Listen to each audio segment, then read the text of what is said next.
हम तुम्हें एक ऐसा मार्ग बताते हैं जिस मार्ग में चलने से बहुत जल्दी आप ईश्वर के समीप पहुंच जाओगे। वो नाम जप करते हुए किसी से और ईश्वर से भी कोई चाह ना रखना, बहुत जल्दी भगवत प्राप्ति हो जाएगी। हम तुम्हें एक ऐसा मार्ग बताते हैं जो चलने पर बहुत जल्दी भगवत साक्षात्कार करा देता है। किसी से भी और ईश्वर से भी कोई चाह ना रखो, बहुत जल्दी भगवत प्राप्ति हो जाएगी। नाम जप करते हुए कोई चाह ना रखो, बहुत जल्दी भगवत प्राप्ति हो जाएगी। और याद रखना, जो नाम जप करता है ईश्वर से कोई चाह नहीं रखता तो ईश्वर उसकी ऐसे चिंता करता है जैसे छोटे बच्चे की मां चिंता करती है। किस समय उसको बाल भोग देना, किस समय उसको दुग्ध पान कराना, किस समय उसे स्नान कराना, ये मां की चिंता है, ना कि बालक की। जो ना किसी से चाहता है ना ईश्वर से चाहता है, खूब नाम जप करता है, उसे बहुत जल्दी भगवत प्राप्ति हो जाती है। निष्प्रयोजन भार स्वरूप उनका जीवन होता है जो भजनहीन होते हैं, बिल्कुल बेकार मरा जीवन। जिन हरि भगत हृदय नहीं आनी, जीवित सौ समानते प्राणी। क्या मुर्दे का सा जीवन है। इतना कीमती जीवन, एक एक श्वास भगवान के भजन में लगानी चाहिए। व्यर्थ के जीवन में, व्यर्थ के खान पान, कई कई ऐसी बातें जिनकी याद आकर हृदय में आम हंसता है, ऐसे जीवन को नष्ट किया जा रहा है। भ्रमण में सब दृश्य देखे हैं। गंगा का किनारा पावन तपस्वियों के लिए भी और राक्षसों के लिए भी है। जो पावन स्थान तप के लिए है, वहीं राक्षसों के दंडकारण्य में तपस्वी भी तपस्या करते थे और राक्षस भी रहते थे। दोनों का ये व्यर्थ जीवन, निरर्थक जीवन, जो अपनी वासनाओं की पूर्ति के लिए दूसरे जीवों को तड़पा तड़पा के, फिर काल उनको तड़पा तड़पा के मारता है, सांस लेने का अवसर नहीं देता। इसलिए निष्प्रयोजन भार स्वरूप मानो जीवन मत जियो। कीमती जीवन है। जिनका भोजन पवित्र है, उनके विचार पवित्र हैं, वही एकांत में ईश्वर अर्पण बुद्धि से अपने समय को व्यतीत करते हैं। कार्य करते हुए एकांतिक अर्थात अंदर चिंतन चल रहा है, ईश्वर अर्पण। सात्विक भोजन भूख की अपेक्षा कम खाओगे तो भजन बहुत जोर का होगा। लौकिक प्रतिष्ठा बढ़ने लगे तो भगवान से प्रार्थना करो कि आपका स्मरण न छूटने पावे, लौकिक प्रतिष्ठा में महत्व न होने पावे। जानबूझकर सुख सुविधाओं का त्याग करके जितनी कम वस्तुओं का सेवन कर सको, कम पैसे वाली वस्तुओं का, उतना ही तुम्हारा ईश्वर के प्रति प्रेम बढ़ेगा। ईश्वर इच्छा को जानने वाला ही महात्मा होता है। जोई जोई प्यारो करे सोई मोई भावे, मेरे प्यारे की क्या इच्छा है ये महात्मा जानता है। अन्याय से प्राप्त वस्तुओं को पाने वाले के सारे करण पाप लिप्त हो जाते हैं। अंतःकरण, बुद्धि, मन, चित्त, अहंकार, वो इच्छा ना होने पर भी दूषित अन्न के कारण पाप इच्छा प्रकट होकर उससे पाप कराती है। जो घूस लेता है, अन्याय पूर्वक निर्णय करता है, ऐसों का धन उनके परिवार को नष्ट कर देता है, और उनका किया हुआ दान जिसके पास जाता है उसकी अंतःकरण की वृत्ति को नष्ट करके पाप आचरण करवाता है। इसलिए भगवत मार्ग में चलने वाले उपासकों को घूस लेने वालों से जो प्रतिग्रह दान लेना है उनसे बचे। खूब खुली बात है। ये जो अन्याय अधर्म करना पैसे के बल से सीख गए हैं, अपने पद का दुरुपयोग, ऐसे लोगों से जो दान लिया जाता है, ऐसे लोगों से जो अर्थ लिया जाता है, वो केवल पाप विचार बढ़ाता है, पाप आचरण बढ़ाता है। इसलिए बहुत सावधान। देखा महाप्रभु चैतन्य देव से जब महाराज प्रताप रुद्र बड़े महाभागवत थे, उनके दर्शन करने की बात सामने रखी गई कि वो दर्शन करने आना चाहते, तो उन्होंने कहा तुमने क्या समझ रखा है, एक मैं वीतराग सन्यासी में राजा के दर्शन के उनके लिए दरबार में जाऊं या उनको यहां बुलाऊं, मुझे क्या आवश्यकता है। नहीं, राज दर्शन भी निषेध। ऐसा जो उपासक चाहता है कि मैं सच्चे भाव से भगवान के मार्ग में चलूं, तो पाप कर्म करने वालों से, उनके द्वारा दी हुई वस्तुओं से बहुत दूर बच करके, भूखे रह जाओगे तो ठीक है, उनका अन्न न जाने पावे। ईश्वर भक्त अदृश्य परमात्मा की इच्छा का अनुमोदन करता रहता है और वो देखता रहता है कि मृत्यु हर समय हमारी प्रत्येक श्वासों को गिन रही है। इसलिए वो सर्वांग सुंदर होने पर भी अपने शरीर का राग नहीं रखता और तपश्चर्या के द्वारा, शरीर के द्वारा भगवान को प्राप्त कर लेता है। ईश्वर के सिवा दूसरी कोई भी वस्तु मिलेगी वो टिकाऊ नहीं होगी, परिवर्तनशील होगी, नाशवान होगी। मनुष्य जीवन प्राप्त करके ईश्वर को प्राप्त करना ही खास वस्तु प्राप्त करना है। बाहर से निर्धन देखने वाला उस नाम जापक को नहीं जानता कि कितना बड़ा धनी सर्वलोक महेश्वर भगवान को अपने अधीन किए रहता है, जो निरंतर नाम जप करते हुए बाहर से निर्धन रहता है। तुम बाहर से निर्धन दिखते हुए अंदर से महान धनी हो यदि नाम जप करते हो, और ये बाहर से जो धनी दिखाते हैं अंदर से खोखले हैं, इनके पास अहंकार गर्व के सिवा कोई सच्चिदानंद बात नहीं है। इसलिए ईश्वर का अवलंबन अर्थात भगवान की शरणागति, ऋषि मुनि भक्त जनों के द्वारा जो दिए गए वचन, उनका मनन, खान पान पवित्र जगह से, हिंसा और निंदा करने वालों से बिल्कुल बचो, उनका कोई भी शब्द या भोजन या संग ना आने पावे, निषिद्ध विषयों से दूर रहो, कुछ भी भोगने की इच्छा उठे उसको दबाकर रौंद डालो। ये तब भगवत प्राप्ति की योग्य बनता है। जो महात्मा आचार विचार परायण होकर धर्म में चले हैं उन्हीं के अनुसार चलो। सत्कार्यों में स्थिति प्राप्त करने के लिए उन महात्माओं का अनुसरण अत्यंत आवश्यक है। इस जगत में प्रभु के समान कोई सच्चा सहायक नहीं है। मूर्तिमान प्रभु के सहायक स्वरूप ये महापुरुष जन है, इन्हीं का आश्रय ले लो, इन्हीं के पीछे चलो तो सतमार्ग का दर्शन हो जाएगा। सतमार्ग पर चलाने के लिए ही पहली पीढ़ी जो हमारे गुरुजनों की है उसका अनुसरण करना है।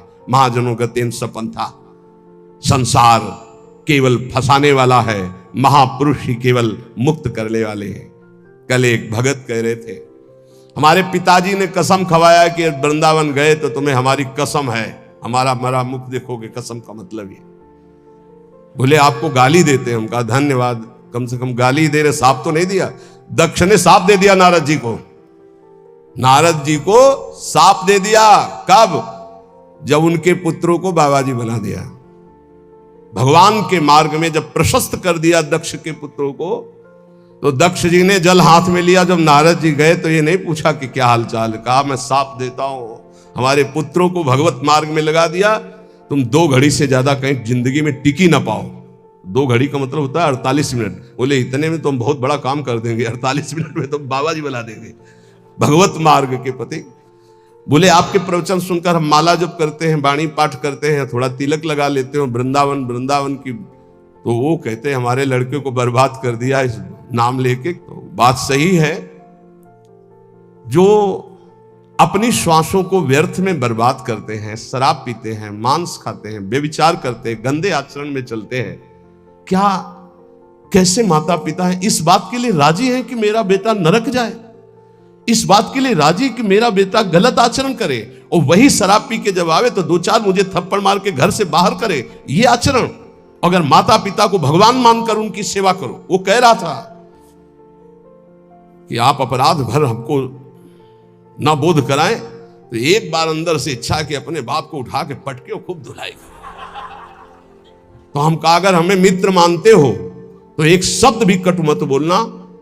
गुरु मानते हो कि नहीं वो तो तुम जानो, दोस्ती के लिए तो हम हाथ फैलाते हैं, हम हित मित्र हैं। अगर हमें मित्र मानते हो तो ऐसे माता पिता के रोज पैर छुओ, उनमें भगवान की भावना करो और मेहनत करो, लेबरी करके भी कमाओ और उनको खवाओ पियाओ, और वो जब हमारी निंदा करें तो कान में अंगुली डाल लो और अपने सतमार्ग में चलो।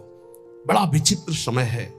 जो माता पिता प्रथम गुरु कहे गए हैं, भगवान के मार्ग में चलाने वाले या सतमार्ग में चलाने वाले या संसार में कदम हमारे जो बढ़े, धन्य है वो मां जो अपने रक्त को दुग्ध बनाकर मुझे पान कराकर इतना बड़ा किया। धन्य है वो पिता जो मेहनत करके हमको पढ़ाया लिखाया। अब वो चाहे जितना कड़ुआ बोले, हम उसे भगवान की तरह पूजेंगे। सबको ये मानना चाहिए। उनकी वृद्धावस्था वो कुछ भी बोल सकते हैं, बड़े लोग हैं, हमें उनकी सेवा करनी और सतमार्ग में चलना है। तो यहां कह रहे कि महापुरुषों के सिवा अपना कोई सतमार्ग बताने वाला नहीं, इसलिए संतों की बात को मानना चाहिए। वो अहेतुकी मित्र हैं, तुम्हारा अमंगल नहीं कर सकते हैं। इस जगत में प्रभु के समान कोई सच्चा सहायक नहीं, और प्रभु ही महापुरुषों के रूप में प्रेरित करते हैं आकर के अपने मार्ग को। इसलिए मन को सत्य मार्ग में चलाने के लिए पहली सीढ़ी संत महापुरुषों के वचनों के आधार पर चलो। आज हम सबके ऋणी हैं, सच्ची हृदय से ऋणी हैं। धन्यवाद देते हैं कि आज इस कलयुग के प्रचंड तांडव काल में आप संतों की बात मान रहे हैं। इसलिए हम आपके चरणों में प्रणाम करते हैं, क्योंकि इसमें आपका मंगल है। आप स्वस्थ रहेंगे, आप भगवत भजन करते हुए अच्छे आचरण वाले रहेंगे, तो आप हमारे बहुत बड़े हितैषी हुए। क्योंकि आप सुखी हैं, आपका मंगल हुआ, तो मेरे कर्तव्य का पालन हो गया, मेरे साधु वेश का धारण करना सार्थक हो गया। आप हमारे बड़े सहयोगी हैं, आप हमारी भागवतिक उन्नति के बहुत बड़े कारण बन गए।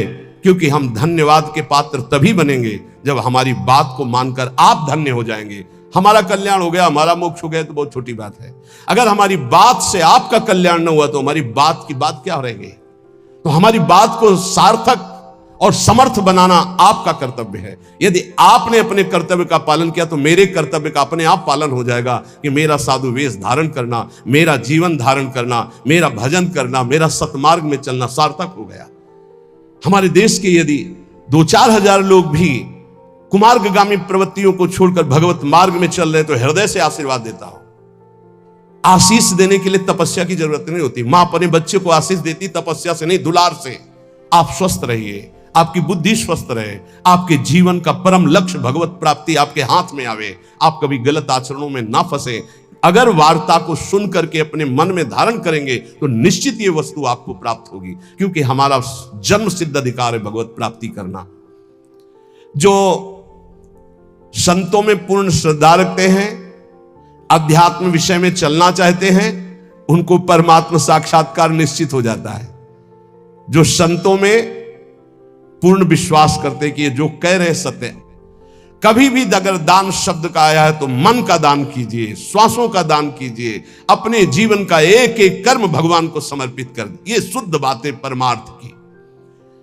अगर कभी दान पुण्य की बात चली, तो पहले कह दिया है कि शास्त्र में लिखा है, इसलिए पढ़ रहा हूं, हमारी आस्था इस पर नहीं है। हमारी आस्था का विषय हर श्वास भगवान नाम स्मरण हो, यही जीवन का परम लाभ। भगवान श्री कृष्ण चंद्र जी कृपा करके वर्णन करते हैं कि जब साधना अवस्था से सिद्धावस्था में उपासक पहुंचता है, तो उसकी स्थिति क्या होती है?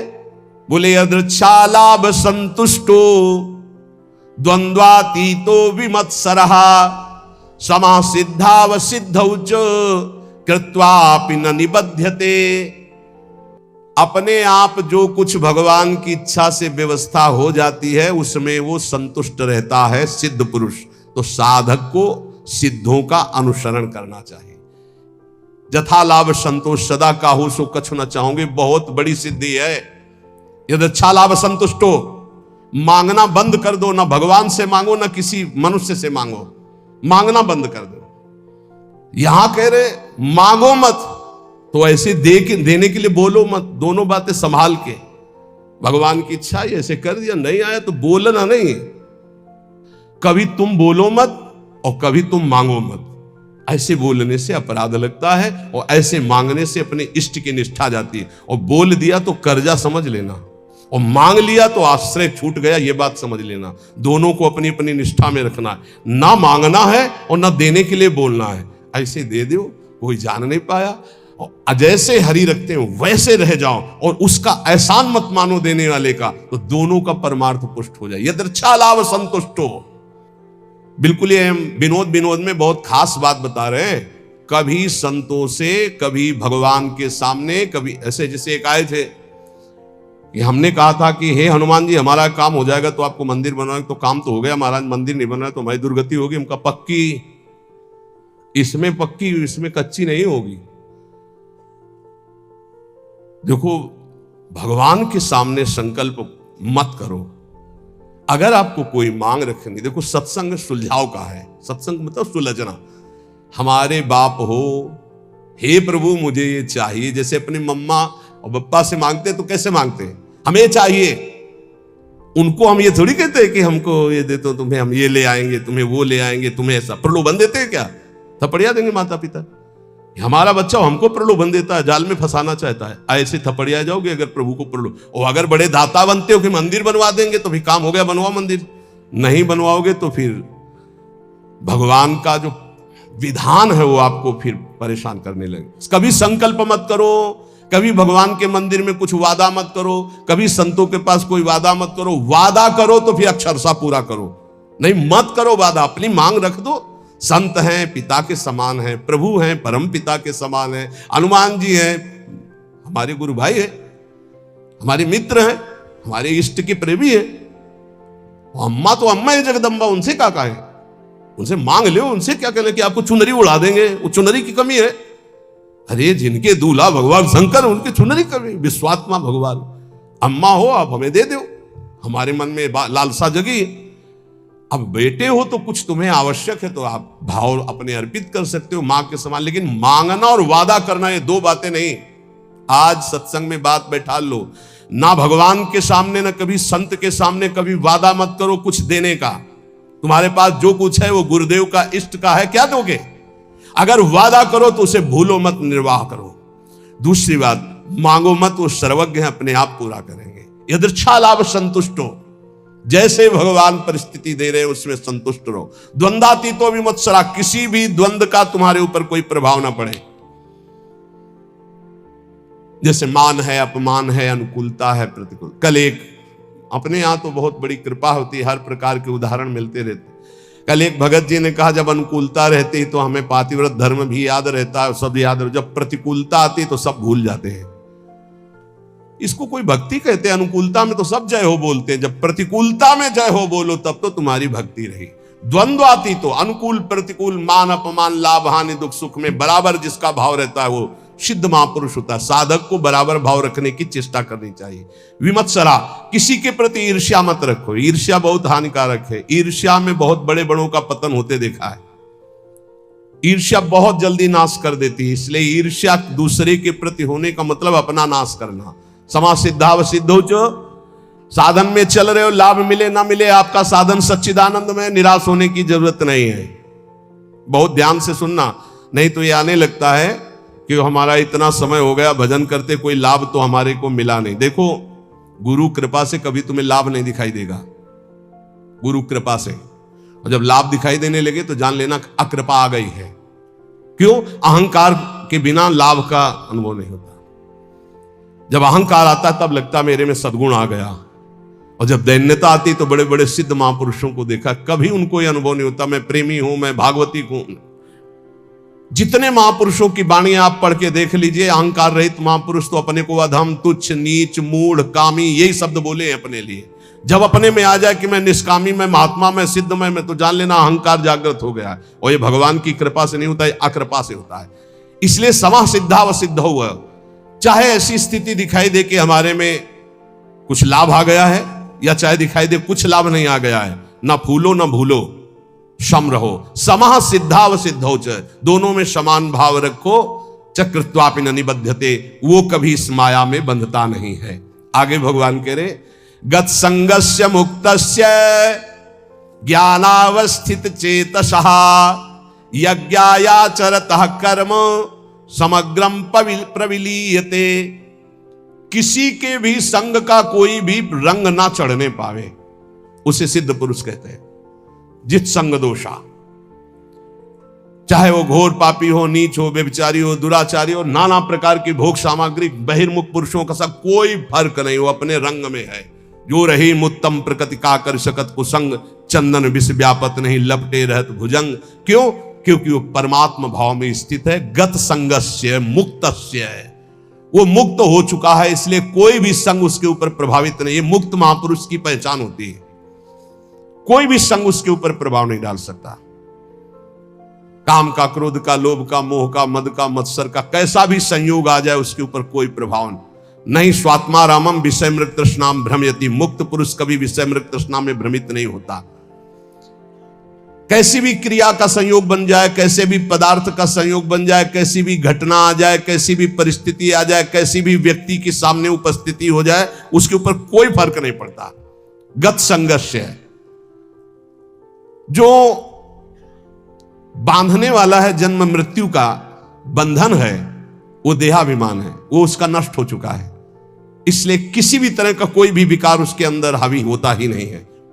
इसी स्थिति को कर्माणि श्रुति बोधितान नितराम कुर्वन्तु कुर्वन्तु मा गूढ़ा शरीर शास्त्रगादि विषयान गृह्णन्तु मुंचन्तु वा। वो भोग की सामग्री के बीच में भोग में दिखाई दे रहा है, लेकिन वो भोग में नहीं है। वो कर्म करते हुए भी कर्म से रहित है। वो देखते हुए भी देखता नहीं, सुनते हुए भी सुनता नहीं, बोलते हुए भी बोलता नहीं, खाते हुए भी नहीं खाता है, क्योंकि वो मुक्त महापुरुष है, देहाभिमान रहित है। लोक संग्रहार्थ उसके धर्म कार्य हो रहे हैं, लेकिन उनका कोई फल नहीं है। वो असंग है। क्यों? बोले मुक्तस्य है, वो मुक्त पुरुष है। तो साधक को इसका अनुसरण करना है। किसी का प्रभाव हमारे ऊपर तब नहीं पड़ेगा जब हर समय हमारे अंदर भगवत चिंतन चलेगा। राधा राधा राधा राधा, अब कोई फंसा नहीं सकता। नाम जितना धीमे होता चला जाएगा, उतना गाढ़ चिंतन विषयों को होने लगेगा। नाम छूटेगा, क्रिया बन जाएगी। 1 सेकंड लगता है अपहरण करने में बुद्धि को। इन विकारों ने इतना अधिकार जमा रखा है, 1 सेकंड में बुद्धि को अपहरण कर लेंगे, जो निर्णय ही नहीं कर पाएगी, नाम न छूटने पावे। असंगो अहम पुरुषः, मैं असंग हूं, ना कभी कोई मुझे बांधा था, ना कोई बांध सकता है। यह अनुभव हो जाता है सिद्ध महापुरुष को। किंतु असंग होते हुए उसने संग जिसने कर रखा है, शरीर का, इंद्रियों का, मन का, बुद्धि का, अब उसके ऊपर प्रभाव पड़ेगा पदार्थ का, परिस्थिति का, व्यक्ति का, घटना का, सुख का, दुख का। और जिसने शरीर, इंद्रिया, मन, बुद्धि से अपने को असंग देख लिया, उसके ऊपर कोई प्रभाव नहीं पड़ेगा। उसे ही मुक्त पुरुष कहते हैं। कोई मेरी मनचाही करे या मेरे मन के विरुद्ध करे, कोई फर्क नहीं पड़ता। किसका?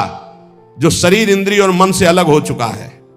अलग क्या हो चुका है? वो तो अलग था ही। हां, अनुभव हो गया जिसको ऐसा।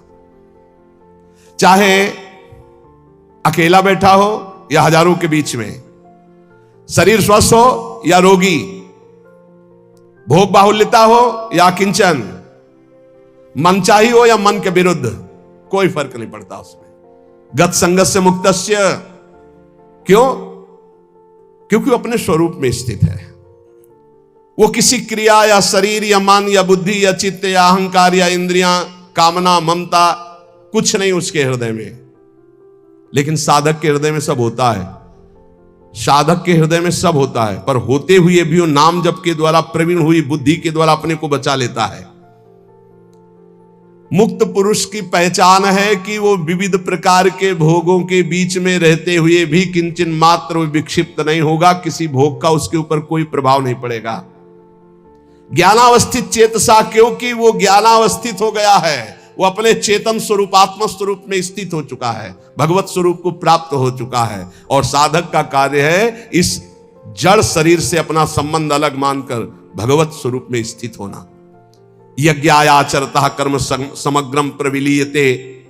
उसके जितने कर्म है सब अकर्म होते रहते हैं, कोई फल देने वाले नहीं होते। जितने भी कर्म है, क्यों? वो कर्ता भाव से रहित, अहंकार रहित, स्वाभाविक हो रहा है, यंत्रवत हो रहा है। साधक ऐसा नहीं होता है, वो कर्ता होता है। अब उसको क्या करना है कि वो ना फंसे, हर कर्म भगवान को अर्पित करना है।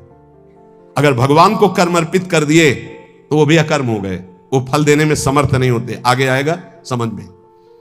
ब्रह्मार्पणम ब्रह्म हविर ब्रह्माग्नौ ब्रह्मणाहुतम ब्रह्मैव तेन गंतव्यम ब्रह्म कर्म समाधिना। कर्ता, करण, कर्म, ये 3 हैं। कर्ता जो कर्म करने वाला है, करण जिनके द्वारा होता है, और जो होता है उसे कर्म कहते हैं। कर्ता, करण, कर्म, इन 3 के द्वारा बंधन प्राप्त हुआ है। न कर्ता रहा तो करण है और कर्म हो रहा है, तो फल उसका अकर्म है। जैसे इंजन बंद कर दे और ढलान में गाड़ी छोड़ दे तो न पेट्रोल का खर्चा होगा, वो अपने आप चलती चली जाएगी। इंजन बंद है, बस ऐसे समझ लो। स्वाभाविक प्रवाह कर्म का चल रहा है, कर्ता इंजन बंद है, कोई भी खर्चा नहीं है, कोई भी बंधन नहीं है, वो जीवन मुक्त महापुरुष। कर्तापन रहेगा तो कर्म का भोग भोगना पड़ेगा, अवश्य में भोक्तव्यम कर्तम कर्म शुभाशुभम। कर्तापन रहेगा तो कर्मों का संचय होगा, उसका भोगना पड़ेगा, तो कर्म भोगने के लिए जन्म लेना पड़ेगा, जन्म मरण चलता रहेगा। कैसे नष्ट होगा कर्ता भाव? एक होता है ज्ञान से नष्ट होता है, एक होता है भगवत भाव से। हर कर्म बड़ी प्रवीणता पूर्वक भूलो मत, प्रभु को समर्पित कर दो, बच जाओगे, बच जाओगे। नाम जप करो, जो भी कार्य करो, सुबह जगने से लेकर शयन तक पूरे समय को भगवान को अर्पित कर दो। ये भागवत धर्म है, बचा लेगा आपको, मान लो। जो त्रुटियां होगी वो भस्म हो जाएंगी कर्म समर्पण से। इसमें सब ब्रह्ममय हो जाएगा। अर्पण, जिससे अर्पण किया जा रहा है वो भी ब्रह्म, ब्रह्मार्पणम। और जिसमें अर्पण किया जा रहा है वो भी ब्रह्म, और जो अर्पण किया जा रहा है वो भी ब्रह्म। अर्पण, जिससे अर्पण किया जा रहा है वो ब्रह्म, और जिसमें अर्पण किया जा रहा है वो ब्रह्म, और जो अर्पण किया जा रहा है वो ब्रह्म। तो स्वयं ब्रह्म की प्राप्ति समाधि अवस्था को हो जाता है। यह ज्ञान अपने को तो नहीं है, पर इतना जरूर है कि हम में जो सामर्थ्य है वो भगवान की दी हुई। बिल्कुल सरल भाषा में आपको बता रहे, हमारे पास जो भी वस्तु है भगवान की दी हुई। हम जो भी कर्म कर रहे हो भगवान के लिए, वो सब कर्म भगवान को समर्पित कर देते तो हम भी भगवत स्वरूप हो गए, हम भी भगवत स्वरूप हो गए। बड़ा आनंद का विषय, बस इसे समझ, ये ज्ञान का विषय। ब्रह्मार्पणम ब्रह्म हविर ब्रह्माग्नो ब्रह्मणाहुतम ब्रह्मैवेतेन गंतव्यम ब्रह्म कर्म समाधिना। इसी को आप भगवान में ले लो, भक्ति के द्वारा। हमारे पास जितने भी अंग हैं वो सब भगवान की दी हुई, जो भी वस्तुएं सब भगवान की दी हुई, जो बुद्धि है वो भगवान की दी हुई, जो भी भगवान की आज्ञा से हम कर्म करते हैं भगवान को समर्पित करते, तो हमें भगवान ही प्राप्त होंगे। दैवमेवापरे यज्ञम योगिनः पर्युपासते ब्रह्माग्नावपरे यज्ञम यज्ञे नैवोपजुह्यति। अन्य योगी लोग भगवद अर्पण यज्ञ का ही अनुष्ठान करते हैं, जो अभी बताया। दूसरे लोग योग ब्रह्म रूप अग्नि में यज्ञ के द्वारा जीवात्म स्वरूप से यज्ञ का हवन करते। ज्ञान एक भक्ति के द्वारा। देखो, दो में एक को तो अपनाना पड़ेगा, या तो ज्ञान के द्वारा देखो सब ब्रह्म स्वरूप, और या भक्ति के द्वारा। तीसरा कोई उपाय नहीं इसमें, नहीं, ये कर्म बंधन भोगना पड़ेगा, इसलिए हम बार बार कह रहे हैं। अच्छा, जिसे आगे चलकर फिर अर्पण करना नहीं होता। अर्पण करना तब तक होता है जब तक अपना कुछ बकाया रह जाता है, फिर इसके बाद अर्पण कुछ बचा ही नहीं। ये अर्पित, हृदय अर्पित, तब ये थोड़ी ही कि राधा वल्लभ अर्पणम मस्तु, कुछ रह ही नहीं गया अर्पण करने के लिए, तो करे क्या? समझ पा रहे हो? अभी आपके पास है इसलिए अर्पण करो, उसमें ज्ञान मत लगाओ। हमारी बात समझना। और जिनको हमारी ये बात समझ में आ रही है, तो अब अर्पण करने की कोई बची ही नहीं बात। क्या? जैसे हमारा तन अर्पित है, हमारा मन अर्पित है, हमारा जीवन अर्पित है। अब इनके द्वारा जो अर्पित वो उन्हीं का, घर जाए नौकर की कोई पेमेंट नहीं होती। समझ रहे हो? ये आत्मसमर्पण जिनका हृदय से हो गया, उनको कर्म समर्पण करने नहीं पड़ते कि श्री कृष्णार्पणम मस्तु, राधा वल्लभ अर्पणम मस्तु। यहां हो गया है सब अर्पण मस्तु। यहां सब अपने आप सरकारी है। घर जाए नौकर की पेमेंट नहीं होती, चाहे वो बैठा रहे, चाहे फावड़ा चलावे, चाहे कुछ करे, उसका सब कुछ है। वो केवल कहने मात्र को सेवक है, वो स्वामी पर भी अधिकार रखता है। जो पेमेंट लेता है उसकी हर मिनट की पेमेंट है। तो जिसका अपना कुछ है, पति पुत्र परिवार शरीर अपना है, बच जाओगे यदि कर्म अर्पण करने वाली बात समझ में आ गई। नहीं, अवश्य में भोक्तव्यम कृतम कर्म शुभाशुभम। दोनों प्रकार के साधक बैठे हैं, एक अहम ग्रह और एक समर्पित। समर्पित साधक को अगर ये समझ में आ गया है कि अब मेरा कुछ है ही नहीं, तो आपको समर्पण की चतुरासी जी का पाठ किया, राधा वल्लभ अर्पणम मस्तु। अब यहां कुछ अर्पणम मस्तु के लिए है ही नहीं। चतुरासी जी गवाओ, चाहे हल्ला मचवाओ, जितना बोलेंगे वो सब आपकी बात बोलेंगे। हम हंसेंगे तो हमारा भजन होगा, हम चलेंगे तो हमारी परिक्रमा होगी, बात करेंगे तो आपके स्तोत्र होंगे, क्योंकि आपके सिवा हमारा कोई है नहीं। जिनकी ऐसी भावना आ चुकी उनको अर्पण करने की जरूरत नहीं है, समझ रहे हो? और जिनको ये है, हे परमात्मा, हे भगवान, तो फिर अर्पण कर देना, क्योंकि अभी दूरी है। वही अर्पण कर दें अपने आप को हमारे ऊपर, बस ये बात रह गई है। समझ पाए? अब हमारा तो हो चुका, जो कुछ होना है उनकी तरफ से अर्पण करना रह गया है। समझ में आ रही? हम जितने हैं जैसे हैं, बोले अधूरा अर्पण है, तो कह तो रहे हैं हम जितने हैं जैसे हैं, हो चुका हमारी तरफ से, अब अपनी तरफ से कर लियो। अधूरे समझ में आ रहे ना, तो पूरे कर लियो। बोले कुछ अर्पण है, कुछ नहीं अर्पण है, तो सब अर्पण कर लो। अब हमारी तरफ से ऐसे हो चुका है, कोई परवाह नहीं। अगर ऐसा है तो बोलने की जरूरत नहीं, राधा वल्लभ अर्पण मस्तु, ये बोलने की जरूरत नहीं। और अगर ये है कि अभी हमारा कुछ है, तो पक्का बच जाओगे। हर कर्म प्रभु को अर्पित कर दो। इसमें कह रहे दैव मय्वा परे यज्ञम योगिनः परिपासते ब्रह्माग्नाव परे यज्ञम यज्ञे नैवोपजुह्यति।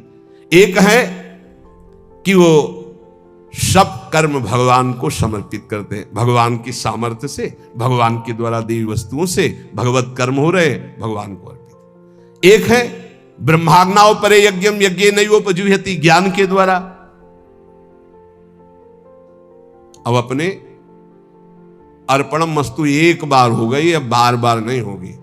गुरुदेव ने संकल्प करवा के तनुवांग मनोभिरमलय सोहम तवई आश।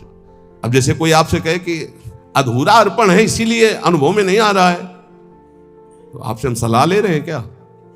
और अगर गुरु जी कह दे और श्री जी कह दे, तो उनसे भी कहना है कि जानते हो ना अधूरा है, आप भी जानते हो ना अधूरा है, तो पूरा कर लो। हमारा जितना होना था हो गया, आप कर, हमारी तरफ से अब काम खत्म।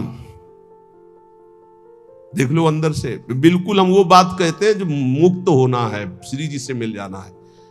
अपने ऊपर रखोगे तो पूरी जिंदगी भर परेशान रहोगे, वो खेलते रहेंगे, तुम्हारी तरफ नहीं देखेंगे। जब जान लेंगे ना ये कि अभी हो गया इसका जितना होना था, तो वो अपना प्रोसेस शुरू कर देंगे।